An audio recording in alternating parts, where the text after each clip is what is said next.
What's up, everyone? Today I'm going to be discussing and educating you on how a cash balance plan works.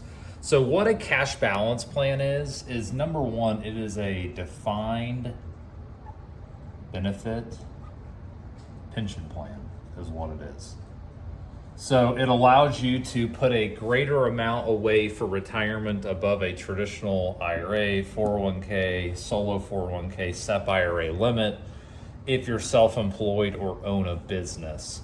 How it's based is it's based on your age and income as far as how much you can set away. So somebody in their 50s, 60s, they may be able to put, easily over $200,000 a year into a plan.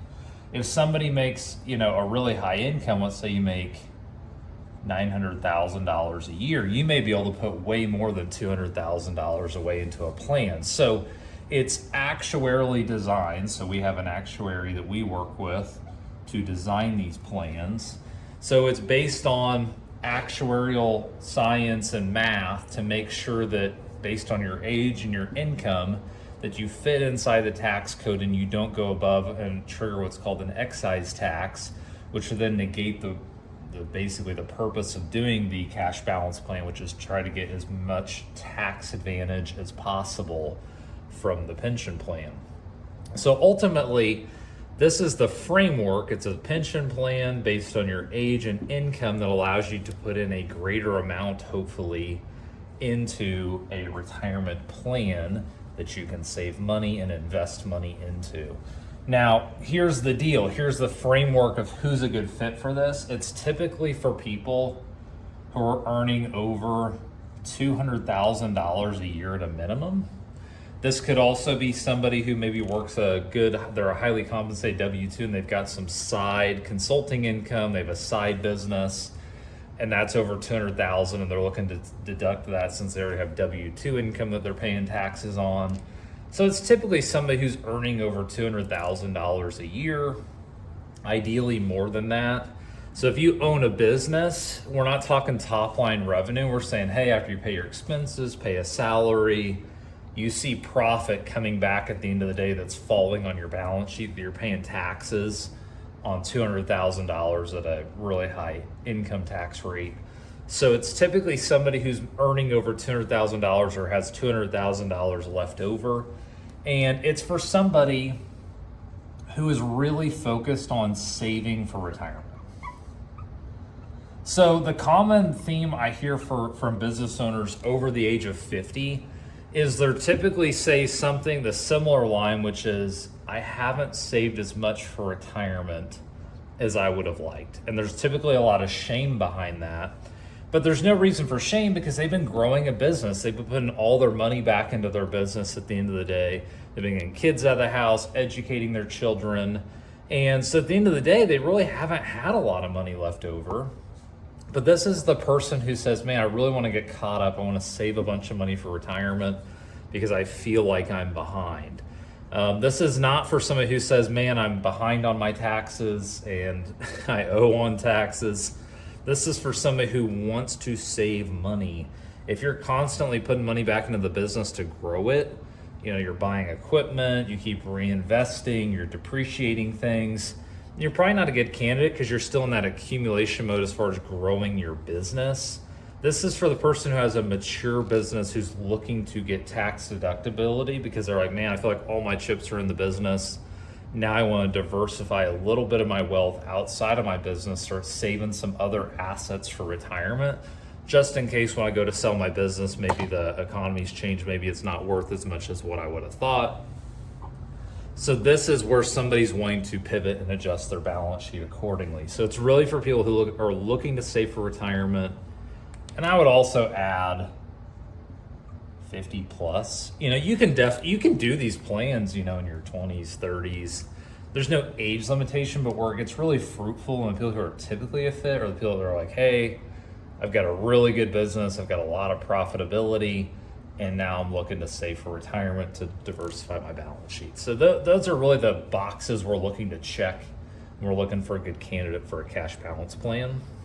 Now, let's look at this from a practicality. So let's say there's a business owner who has $500,000 left over on their balance sheet, and all that they know about is a SEP IRA. And so they have a SEP with a $72,000 contribution limit. So they are significantly limited. So they're going to get this top line deduction, so now their taxable income goes down to $428,000. They still have to pay, let's say they've already paid their salary and everything, they're still having to pay pass-through income taxes that are hitting their balance sheet at $428,000. So that's a really big tax liability. A lot of times you're seeing six figures in tax exposure on that type of income. And so the SEP IRA, Solo 401k, those buckets just don't give you a lot of things unless you just go to constantly buying trucks, equipment to just eat away at this, but you're really just buying depreciating assets. You're not actually building wealth while you're trying to negate your tax liability. So what the cash balance plan allows you to do is, let's say you don't need this. Let's say you only need 100 of it, because you want to do some trips or something as a family. Well, now, depending on your age and income, maybe you can put $400,000 away. And now there's only $100,000 that's subject to tax liability because you're getting this top line tax deduction on $400,000. And now you go from a six-figure tax liability all the way down to, what is probably a four, maybe five-figure tax liability at the end of the day. So that is, at a high level, how the cash balance plan works. Is you're able to, if you're in a savings mode, you're looking to save and accumulate wealth over a 4 to 5 year period, this is how it works. You've got a lot of excess profitability. You're able to shove it inside of a tax deductible plan and limit your tax exposure during these years that you're really cranking out profitability and income. And if you're that person watching this that you're like, man, I haven't been able to save as much as I want, my conviction behind this with our clients is you can make up an entire lifetime's worth of retirement savings in a 4 to 5 year period. Because that's how ultimately, cash balance plans, it could be on a 10-year time horizon, but a lot of times it's a 5-year plan. We're setting a floor. So in the example, somebody can do $200,000 a year. Maybe the floor is really $100,000 that they need to fund into the plan.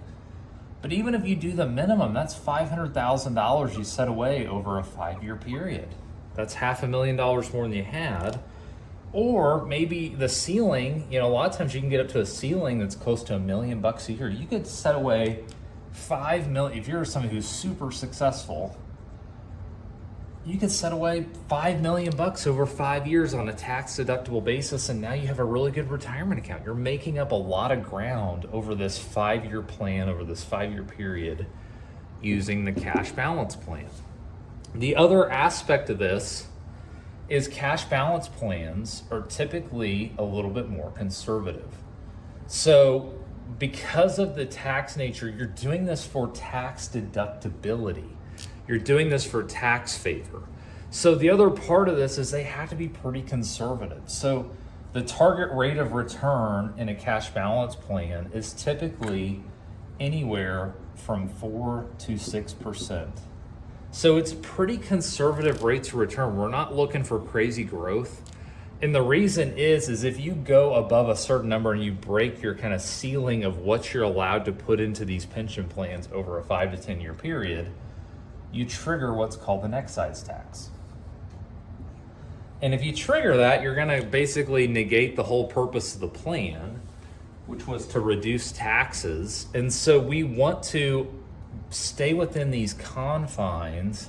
And then at the end of the 5 years, because that's a common question I get, is now you can roll it into an IRA where maybe you're taking more risk and now you're getting 7 to 9% over a period of time, depending on, risk tolerance and what you're looking to do. But for business owners, they would say, man, I'm taking a lot of risk in my business. This is a way that you can save a lot of money, but also have it more conservative on your balance sheet as well. So it's a way that you can save a ton of money. If you'd like, be more conservative with your allocation on how you save it. But ultimately, save hopefully multiple six figures, maybe even seven figures in taxes over a 5-year period. So ultimately, the cash balance plan is a fit for a business owner or somebody who's self-employed that has $200,000 of excess money they're getting taxed on, who's looking to aggressively save for retirement. That is who a cash balance plan's for. There's a lot of details. I'll make another video going more details of the inner workings of a cash balance plan, what can go in them, what can't go in them. But this is just a high level educational video of how the cash balance plan works for somebody who owns a business or is self-employed. Hopefully this helps.